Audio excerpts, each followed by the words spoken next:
नमस्कार दोस्तों, आप सभी का स्वागत है हमारे ऑनलाइन के इस चैनल में।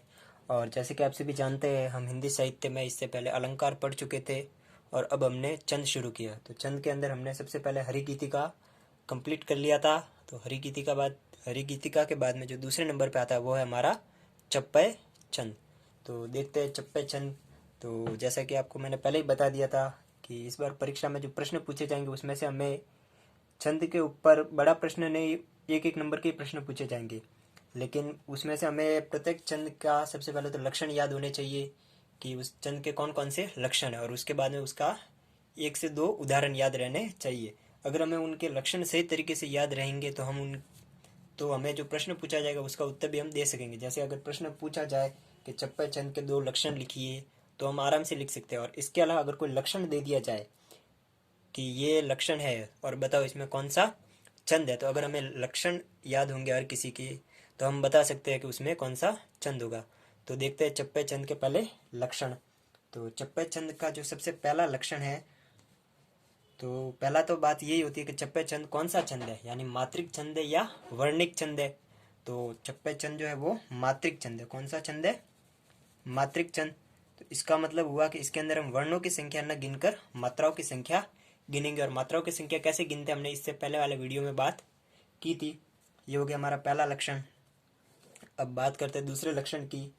तो दूसरा लक्षण ये है कि चप्पे छंद में 6 पंक्तियां होती है। कितनी पंक्तियां? 6 पंक्तियां। तो 6 पंक्तियां, ये तो हमें नाम से ही याद रह सकता है। 6 पै यानी 6 पैर, 6 पैर या 6 पंक्तियां, 6 पै। तो ये तो हमें नाम से याद हो गया कि 6 पंक्तियां जिसके अंदर होती है वो कौन सा छंद होगा? चप्पे छंद। फिर इसके बाद चप्पे छंद में 6 पंक्तियां होती है, और जो 6 पंक्तियां होती है उसके अंदर जो 4 और 2 कैसे बांटा गया? पहली 4 पंक्तियां और फिर दूसरी 2 पंक्तियां। तो जो पहली 4 पंक्तियां होगी वो हमारा होगी रोला छंद की। यानी ये चप्पे छंद है, ये 2 छंदों से मिलकर बना होता है। चप्पे छंद कितने छंदों से मिलकर बना होता है? 2 छंदों से। तो जो पहला छंद है हमारा रोला और दूसरा है हमारा उल्लाला। उल्लाला, कहीं कहीं पे ये उल्लाला लिखा हुआ होता है और कहीं कहीं पे ये उल्लास भी लिखा मिलता है। तो उल्लाला या उल्लास।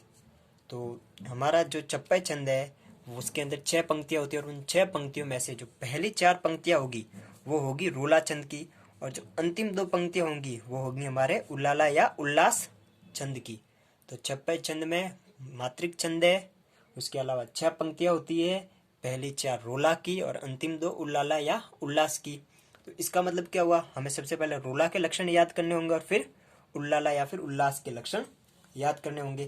तो सबसे पहले रोला की बात करते हैं। तो रोला के अंदर 24 मात्राएं होती है। कितनी मात्राएं?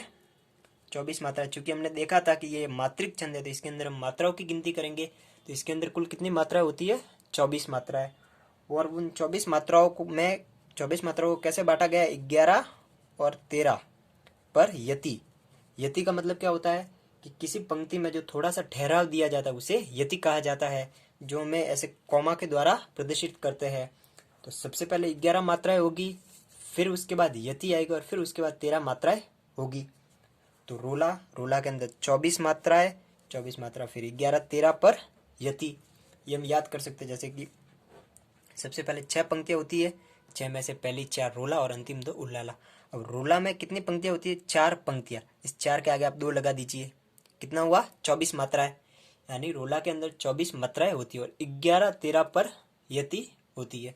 अब बात करते हैं उल्लाला चंद की। तो उल्लाला चंद के अंदर 28 मात्राएं होती है। ये 2 तो आगे है ही है, 2 पंक्तियां, इसके आगे 8 लगा दीजिए, 4 का दुगुना। तो कितनी पंक्तियां होती है? 28। रोला के अंदर 24, उल्लाला के अंदर 28। और 28 पंक्तियों में से यति कितने पर होती है? 15 और 13 पर यति होती है। 15 13 पर यति होती है। तो ये हो गए हमारे चप्पे छंद के लक्षण। तो एक बार फिर से देख लेते हैं। सबसे पहला चप्पे छंद कौन सा? वर्णिक या मात्रिक? तो मात्रिक छंद है। कितनी पंक्तियां होती है? चप्पे, तो 6 पंक्तियां। 6 पंक्तियों को कैसे बांटा गया है? पहली 4 पंक्तियां रोला और अंतिम 2 पंक्तियां उल्लाला। तो पहली 4 रोला की और अंतिम 2 उल्लाला की। अब रोला के अंदर कितनी मात्राएं होती है? तो रोला के अंदर 24। बांटा कैसे गया है? तो 11 13 पर यति। और फिर बात करें उल्लाला, इसके अंदर 2 पंक्तियां होती है और 28 मात्राएं और 15 13 पर यति। तो ये थे चप्पे चंद के लक्षण। अब लक्षण से कैसा प्रश्न पूछा जा सकता है, तो समझ लीजिए आपको प्रश्न पूछा गया कि कौन से चंद में 6 पंक्तियां होती है, तो हम कह सकते हैं चप्पे चंद की। इसके अलावा प्रश्न बन गया कि रोला और उलाला मिलकर कौन सा चंद बनाते हैं, तो चप्पे चंद।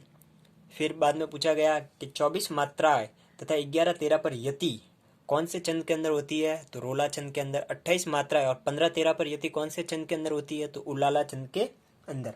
पूछा जा सकता है चप्पे चंद किन किन चंदों से मिलकर बना है, तो चप्पे चंद रोला और उलाला चंद से मिलकर बना है। तो आपने देख लिया, अगर हम इतने से लक्षण याद कर सकते हैं तो इसके अंदर हमारे कितने नंबर के प्रश्न तैयार हो रहे हैं। तो एक बार फिर से रिवीजन कर लेते हैं। कौन सा छंद है, मात्रिक छंद।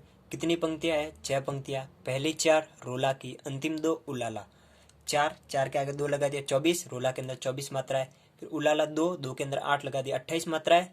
फिर 24 को कैसे बांटा गया, 11 और फिर 13। अगर आप 11 भी याद रख लेंगे तो बाकी का बचा हुआ आराम से याद हो जाएगा। फिर दूसरा है उलाला। उलाला के अंदर कितना, 15, 13। 13 तो दोनों में सिमिलर है ही है, 13 तो दोनों में एक जैसा है। आगे वाला सिर्फ याद रखना है। पहले में है रोला में 11 और उलाला में 15। अगर आपको ये याद रह गया कि 24 मात्रा है और 28 मात्रा है, फिर ये याद हो गया 13, तो अब 24 में से 13 घटाया, पीछे बचा 11 और 28 में से 13 गया, पीछे बचा 15। तो ये लक्षण याद हो गया। अब लक्षण के बाद हम याद करते हैं उदाहरण। तो इस उदाहरण के माध्यम से हम समझेंगे कि कैसे रोला के अंदर 24 मात्रा है और उलाला के अंदर 28 मात्रा है। तो सबसे पहले हम उदाहरण पढ़ लेते हैं। नीला अंबर परिधान, नीला अंबर परिधान, हरित यह पर सुंदर है। तो ये जो हमने बीच में ये जो आपको कॉमा दिख रहा है, इस कॉमा का मतलब ये होता है कि हम जब कोई कविता पढ़ रहे होते हैं, उस कविता को पढ़ते समय उसे थोड़ा अच्छा बनाने के लिए बीच में थोड़ा सा ठहराव लगाते हैं।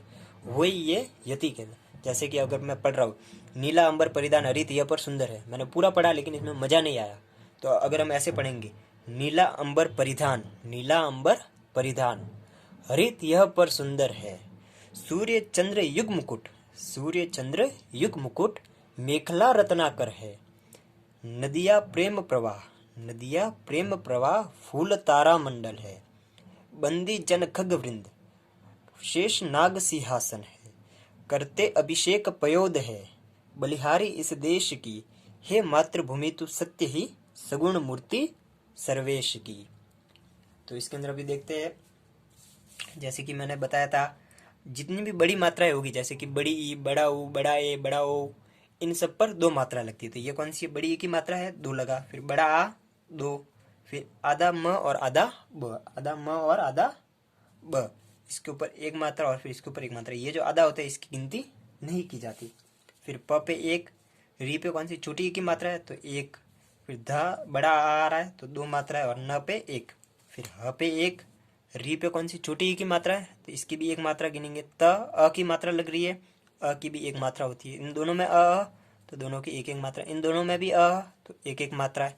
फिर यहाँ पे सु, कौन सा ऊ आया, छोटा ऊ आया, तो छोटा ऊ और ये न मिल गया इसके साथ, तो ये हो गई 2 मात्रा है। ये द और ये अ दोनों की 1-1 मात्रा, और ये है पे कौन सी मात्रा आई, 2 मात्रा, क्योंकि है पे 1 ही मात्रा आ रही है। तो फिर से देख लीजिए, नी न पे कौन सी बड़ी ई की मात्रा आई है, इसलिए हमने इसकी 2 मात्रा गिनी। फिर ला पे आ की मात्रा आई है, इसलिए हमने 2 गिनी। और साथ में ये जो छोटा वर्ण होगा, ये छोटा वर्ण इसके आगे वाले वर्ण के साथ गिना जाएगा। तो भी जैसे कि इसके ऊपर ला 2 की मात्रा आ गई है और ये म भी इसके साथ जुड़ा है, तो इसके ऊपर हम 3 नहीं लगाएंगे, वो आधा अण भी इस ला के साथ ही गिना जाएगा। तो इसकी भी 2 मात्राएं होगी। फिर ब की 1 मात्रा, र की, फिर इन सब की 1-1 मात्रा। तब गिनते 2, 2, 4, 5, 6, 7, 8, 9, 10, 11, 12, 13, 14, 15, 16, 17, 18, 19, 20, 21, 22, 23, 24। कितनी मात्राएं हुई, 24 मात्राएं हो गई इसकी। तो 24 मात्रा मतलब ये हमारा कौन सा हुआ, रोला। तो इसकी भी 24 होगी, इसकी भी 24 होगी, इसकी भी 24 और इसकी भी 24। इन चारों की कितनी मात्राएं होगी, 24, 24 और 13। ये देख लीजिए, 1, 2, 3, 4, 5, 6, 7, 8, 9, 10, 11 हुआ और ये 11 पे लगी यति। फिर यहाँ पे 13 हुआ और ये 13 पे लगी यति। फिर इसके बाद अंतिम 2, तो अंतिम 2 पे कौन सा था हमारा, उलाला, यानी इसके अंदर कितनी मात्राएं होगी, टोटल 28। तो 28 पे गिनते हैं, क पे 1 मात्रा, र पे 1 मात्रा, ते यानी कौन सा ए आ रहा है इसलिए इस पे 2 मात्रा, अ पे 1, बी पे 1, शे इस पे 2 और क पे 1। ये शे पे 2 क्यों आई, क्योंकि ये ए की मात्रा और ए पे हमेशा 2 मात्रा लगती है। फिर प पे एक मात्रा, यो ओ आ रहा है इस पे 2 मात्रा, द पे 1 मात्रा, है पे 2 मात्रा। अब ब पे 1, ली पे 1, ह आ की ध्वनि आ रही है 2 मात्रा, और ये री कौन सा है बड़ा वाला, तो इसके लिए इस पे भी 2 मात्रा। फिर ई पे 1 क्योंकि छोटा ई है, और स पे 1, फिर दे पे 2 और श पे 1, और की पे कितनी मात्रा आएगी, की पे आएगी 2। अब गिनते हैं 1 2 3 4 5 6 7 8 9 10 11 12 13 14 15 16 17 18 19 20 21 22 23 24 25 26 27 28, कितनी मात्राएं हुई, 28 मात्राएं हो गई। अब 28 के बाद कितने पे यति होती नहीं होनी थी हमारे 15 और 13 पर, तो आगे वाले हम गिनते 2 3 4 5 6 7 8 9 10 11 12 13 14 और 1 15। तो ये हमारा हो गया उल्लाला चंद। ये है हमारा रोला, और ये है हमारा 2 पंक्तियों वाला उल्लाला। तो इस प्रकार हो गया हमारा छप्पय छंद पूरा। तो सबसे पहले एक बार वापस से लक्षण देख लेते हैं। मात्रिक छंद है पहला, दूसरा 6 पंक्तियां होती है, 2 हो गए। फिर तीसरा लक्षण है प्रथम 4 पंक्तियां रोला की, अंतिम 2 पंक्तियां उल्लाला की। फिर चौथा लक्षण है प्रथम 4 पंक्तियां जो रोला की होती है उसके अंदर 24 मात्रा है और 11 13 पर यति, और जो 2 पंक्तियां उल्लाला की होती है उसमें 28 मात्रा है और 15 13 पर यति। फिर उसके बाद उदाहरण, तो उदाहरण नीला अंबर परिधान, हरित यह पर सुंदर है, सूर्य चंद्र युग मुकुट, मेखला रत्नाकर है, नदिया प्रेम प्रवाह, फूल तारा मंडल है, बंदी जन खग कृंद शेष नाग सिंहासन है, करते अभिषेक पयोद है, बलिहारी इस देश की, हे मातृभूमि तू सत्य ही, सगुण मूर्ति सर्वेश की। इसके अलावा आपको अगर और इससे भी कोई सरल उदाहरण मिलता है तो आप वो याद कर सकते हैं। जैसे कि मैं एक और उदाहरण पढ़ता हूँ, तो हम दूसरा उदाहरण देख रहे थे। जहां स्वतंत्र विचार न बदले मन में मुख में, जहां न बाधक बने सबल निबलों के सुख में, शांति दायिनी निशा हर्ष सूचक वासर हो, सब भांति सुशासित हो जहां समता के सुख का नियम, बस उसी स्वतंत्र देश में जागे है जगदीशम। तो इसी प्रकार आप और भी कोई उदाहरण याद कर सकते हैं। तो इस प्रकार हमारा छप्पय छंद पूरा हुआ। अब हमारे 2 छंद और रहे हैं। एक है सवैया, पहला छंद है हमारा सवैया, और दूसरा है हमारा कुंडलिया। तो 2 छंद और बचे, फिर उसके बाद हमारा छंद वाला टॉपिक भी पूरा हो जाएगा। तब तक आप पढ़ते रहिए। धन्यवाद।